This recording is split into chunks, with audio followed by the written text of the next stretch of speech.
was not, I would say, forgetful of the divine image. I remained faithful to it. If I remain faithful to it, let anything happen, and then say within yourself, you meant evil against me, but God meant it for good. I can go back in my own family, when people tried to take from my father little equity that he had in the business. And we thought the world came to an end on that day, for he had a large family, and how to feed them, how to support them. 10 children, your wife, yourself, your mother-in-law, and the few servants that we had.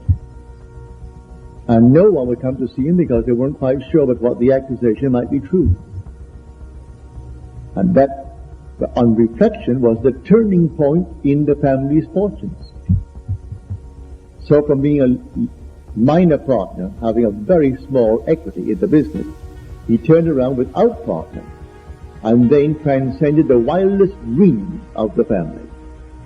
And that was the turning point. He kept his vision. He knew he hadn't done a thing that was wrong, and he kept his vision concerning what he wanted in life and what he wanted for the family.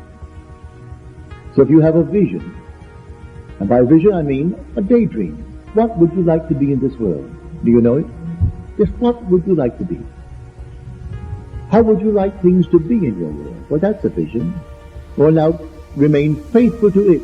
Tomorrow you may be given a severe blow, and you may interpret that as being set back. Time will prove it was a turning point in your fortunes. Everything will add up towards the fulfillment of your dream if you remain faithful to that vision. It's all in your own wonderful human imagination. That's God. God actually became as I am, as you are, that you may be as he is. And he takes upon himself all the weaknesses of man. But we say, well, God doesn't suffer.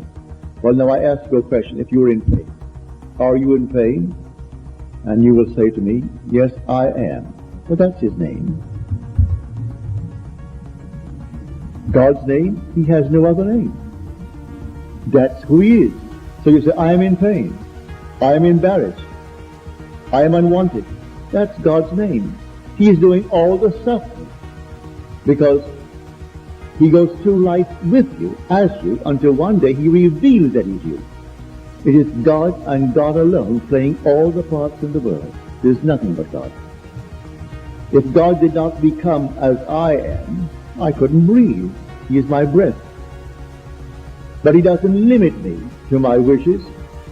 He doesn't limit me to my outlook on life. He plays all the parts.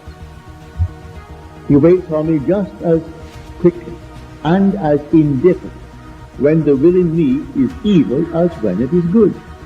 And therefore, he subjects himself to all the things in my world. God is like pure imagining in you, in me, in every being in the world. So you imagine, all right, that's God. And he waits on us because we imagine this, that, and the other. Now you know this, go to the end, a noble end, a successful end in your world. All that, having seen it clearly in your mind's eye, what would the feeling be like if it were true? Drench yourself in that feeling. Now, tomorrow you may be disappointed, or don't expect it tomorrow. It may come tomorrow. When it comes, it's going to come suddenly and unexpectedly. But remain faithful to the end. And all the little things that will happen in your world that will seem to deny it, they're adding up to it. Everything will add up towards that. I'm telling you from my own experience. There's nothing but God in the world. He's playing all the parts.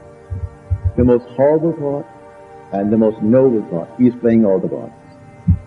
And no one is greater than you are because no one is greater than God.